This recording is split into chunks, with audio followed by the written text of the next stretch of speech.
very simple. This is what I believe, and I'm willing to die for it. Period. It's that simple. You can't be scared to die for the truth. The truth is the only thing that's ever going to be constant.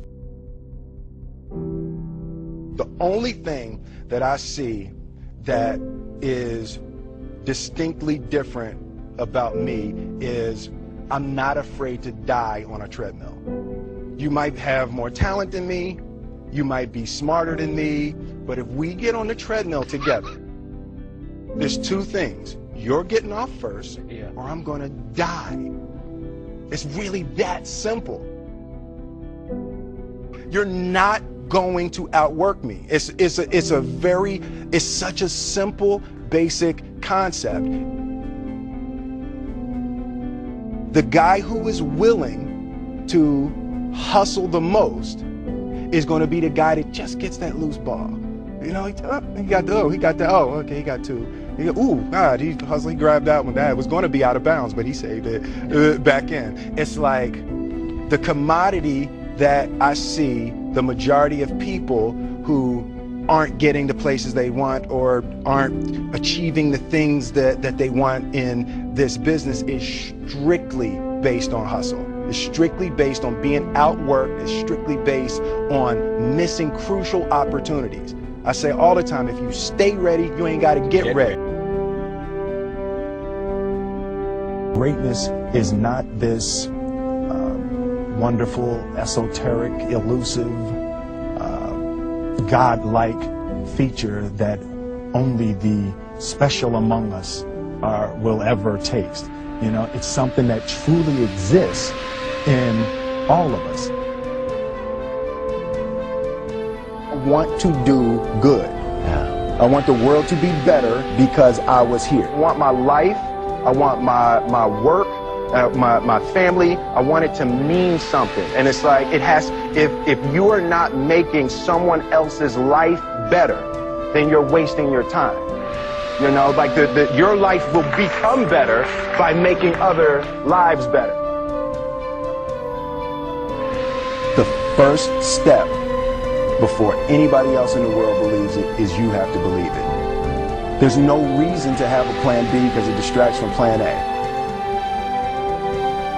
I realize that to have the level of success that I want to have, it's difficult to spread it out and do multiple things. It takes such a desperate, obsessive focus. You really got to focus with all of your fiber and all of your heart and all of your creativity.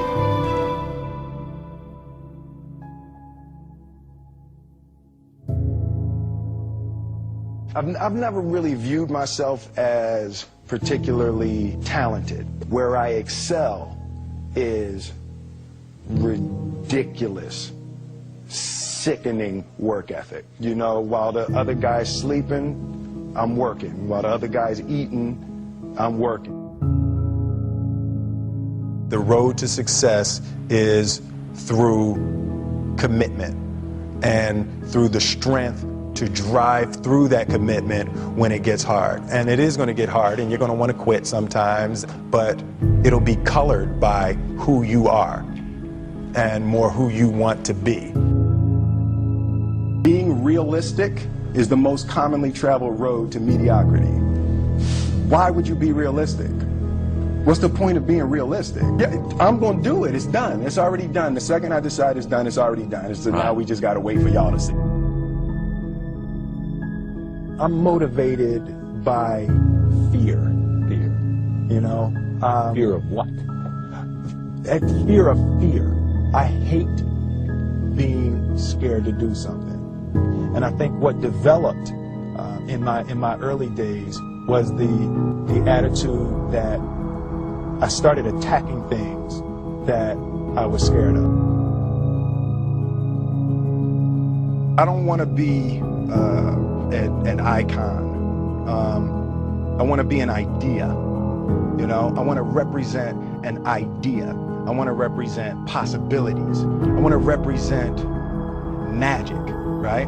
That you're in a universe and 2 + 2 equals 4. 2 plus 2 only equals 4 if you accept that 2 plus 2 equals 4. 2 plus 2 is going to be what I want it to be, you know. And there's a redemptive power that making a choice has, you know, rather than feeling like you're at effect to all the things that are happening. Make a choice. Like, you just decide what it's going to be, who you're going to be, how you're going to do it. Just decide.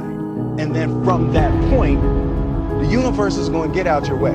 It's like, it's water. It wants to move and go around stuff, you know. So for me, I want to represent possibilities. I want to represent the idea that you really can make what you want. And, you know, if you're going to be here, then there's a necessity to make a difference. I feel very strongly that we are who we choose to be. As a child, my parents always told me you could be whatever you want to be. You could do whatever you want to do. And, you know, that office, that position, the highest office on the face of the earth, it was something I heard my parents saying it, but I didn't totally believe it. Yet I went out in the world and I carried myself and I held my head high and I stood there and I looked people in their eyes and I talked to people as if I was deserving of everything that this planet has to offer. This one year, my father had his shop, and he decided for whatever reason that he wanted a new wall on the front of his shop. So he tore down probably about 16 feet high and probably about 30 feet long. He just completely tore the wall down, and my brother and I had to dig a 6-foot hole. We would mix in the concrete by hand. We were building this wall for a year and a half. Every day after school, we would come and mix in concrete, put it in a hole, doing it, and it was just myself and my little brother. And I remember standing back, looking at that wall, saying, there's going to be a hole here forever. A year and a half later, we laid the final brick, and my father stood back and he looked at me and my brother and said, don't y'all never tell me that you can't do something, and walked into the shop. And I learned very young, You don't try to build a wall. You don't set out to build a wall. You don't say, I'm gonna build the biggest, baddest, greatest wall that's ever been built. You don't start there. You say, I'm gonna lay this brick as perfectly as a brick can be laid. There will not be one brick on the face of the earth that's gonna be laid better than this brick that I'm gonna lay in this next 10 minutes. And you do that every single day. Soon you have a wall. And I think psychologically, the advantage that gives me over a lot of people that I have been in competition with in different situations is it's difficult to take the first step when you look how big the task is. The task is never huge to me. We didn't grow up with the sense that where we were was where we were going to be. You know, we grew up with the sense that where we were almost didn't matter because we were becoming something greater. The greatest thing in my career has been the constant commitment to putting something in the world of value, not putting something in the world that makes me look hot, you know. So I think as long as you can stay focused on delivering your art and delivering yourself and delivering your energy and delivering your ideas for the world to be better. Difference between depression and joy, right? And I think it's purpose, right?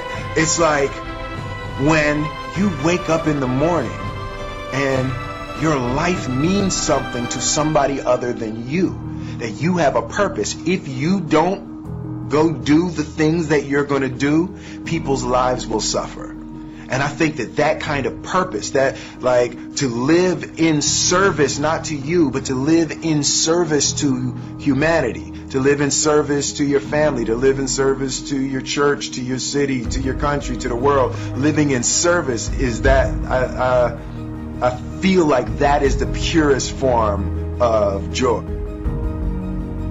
The separation of talent and skill is one of the greatest misunderstood concepts for people who are trying to excel, who have dreams that want to do things. Talent you have naturally. Skill is only developed by hours and hours and hours of beating on your craft. He who says he can and he who says he can't are both usually right. And I want you to keep in your heart, just know that you can.